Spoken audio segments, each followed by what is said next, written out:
For nearly 300 years, Christians didn't build churches. Think about that. 300 years. No church buildings, no cathedrals, no sacred architecture. But why? While there are Roman laws that made owning property and building a church nearly impossible, the deeper reason they didn't build was ideology. They chose not to build, deliberately, passionately. Some even died defending that choice. Let's start with something Jesus said. He predicted the temple would be destroyed completely, not one stone left on another. And he framed this as the beginning of the new covenant. The temple gone by divine design. Then there's Stephen, Christianity's first martyr. You probably know he was stoned to death, but do you know what he said that got him killed? He told the Jewish council that God doesn't live in temples made by human hands. That's what enraged them, not his claims about Jesus, not resurrection, that one statement about temples. And Stephen didn't have to say it. He could have focused elsewhere. He knew it would provoke them, knew it might cost him his life. But he said it anyway, because he believed it mattered that much. Now that's just one martyr, one dramatic moment. But what if Stephen wasn't an outlier? What if this conviction ran deeper than we realize? The historical record shows something unexpected. Early Christians were mocked by pagans for not having temples. Their God had no sacred building, no architectural home. And instead of being embarrassed, they were proud of it. Think about that. Proud. They wore it as a badge of honor. Why? The Church Fathers left writings, and when you read them, you start to see a pattern.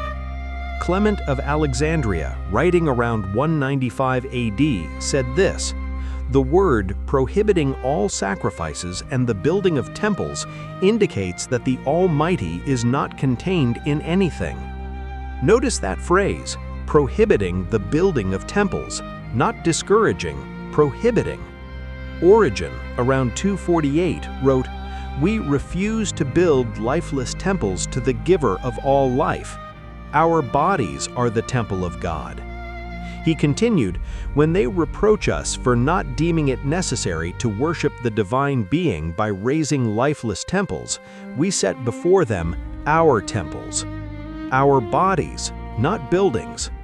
Arnobius, around 305, asked, "Do we honor him with shrines and by building temples?" These weren't minor voices. These were the theological leaders of their time. And they all said the same thing: no temples, no church buildings, no sacred architecture. But here's what makes this even more compelling. These men lived close to the apostolic age. Some of them knew people who had walked with Jesus, who had heard him teach in private, who had sat at his feet. And we know from the Gospel of John that the Bible doesn't contain everything Jesus said or did. John admits that. So when Clement writes that the word prohibited temple building, was he referencing a teaching that wasn't recorded in Scripture? Did Jesus say something directly that these early Christians knew about? Or did Jesus say and do enough that the conclusion was obvious to everyone who knew him? Either way, the people closest to Jesus' ministry were absolutely convinced, not just unconvinced about building, convinced against it.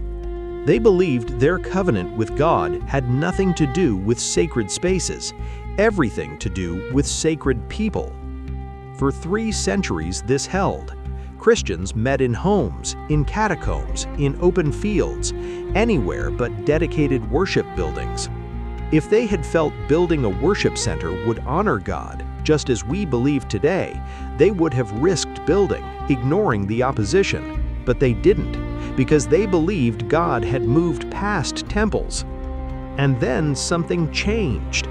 Around the 4th century, Christians started building churches, and not just simple structures, grand buildings, basilicas, eventually cathedrals. The theology shifted. What was once prohibited became normal, then expected, then essential.